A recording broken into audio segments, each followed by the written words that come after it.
On se retrouve pour cette vidéo pour voir comment télécharger l'application Binance qui est une application sécurisée et également comment créer un compte sur cette application. Alors tout d'abord, soit vous allez sur l'Apple Store, soit sur le Play Store en fonction de votre téléphone. Puis vous tapez Binance et c'est le deuxième qui s'affiche en bas en noir et jaune. Puis vous la téléchargez. Alors attention, lorsque vous lancez l'application et que vous allez vous connecter, vous aurez le choix entre deux affichages. Il y a un affichage basique et un affichage pro. Vous le reconnaissez parce que là sur la vidéo, l'affichage pro contient 5 onglets en bas. L'affichage Lite se reconnaît parce qu'il a seulement 3 onglets en bas et pour passer de Binance Lite à Binance Pro, cliquez sur votre petite icône en haut à gauche puis cliquez sur le bouton. Ça se décoche et vous passez automatiquement en Binance Pro. Pour l'inscription, c'est très simple. Quand vous allez sur Binance, vous allez en haut à gauche. Si vous avez un compte, vous avez juste à renseigner vos informations. Sinon, appuyez en haut à droite sur s'inscrire et vous n'aurez qu'à suivre les étapes tout simplement. Donc vous rentrez votre mail, votre mot de passe, puis vous faites votre vérification. Vous allez recevoir un code par mail. Ensuite, on va vous poser la question de est-ce que vous êtes débutant ou est-ce que vous êtes expérimenté. Là, vous dites que vous êtes un débutant. À ce moment-là, votre compte sera créé et vous serez à l'étape d'authentification.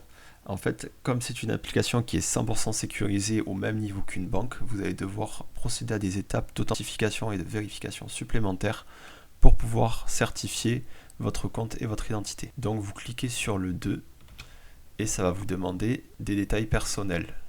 Vous avez juste à cliquer sur l'encadré en jaune où il y a marqué vérifier. Et puis sur cette nouvelle page, vous allez juste choisir votre pays, puis remplissez vos informations personnelles, donc votre identité, votre résidence, puis vous n'aurez qu'à appuyer sur envoyer et continuer. Ensuite, il va vous demander un type de document à fournir pour authentifier votre identité. Donc vous choisissez le document que vous préférez, et là vous allez devoir prendre des photos de votre document d'identité. Attention de prendre une photo qui soit nette, claire et très bien éclairée.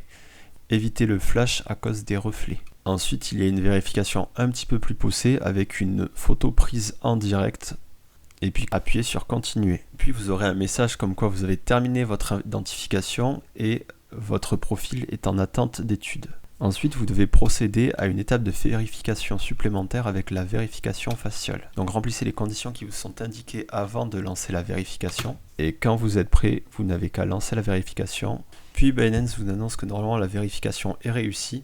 Alors il se peut que l'une de ces étapes se soit mal faite ou que vous ayez besoin de la refaire. Alors n'hésitez pas au niveau de la carte d'identité s'il faut à reprendre de nouvelles photos avec une lumière différente. Pour la vérification faciale, pareil, n'hésitez pas à changer d'environnement, à changer de lumière. Des fois, c'est simplement le robot qui se charge de la vérification de vos documents qui se retrouve à mal les lire et qui renvoie une erreur.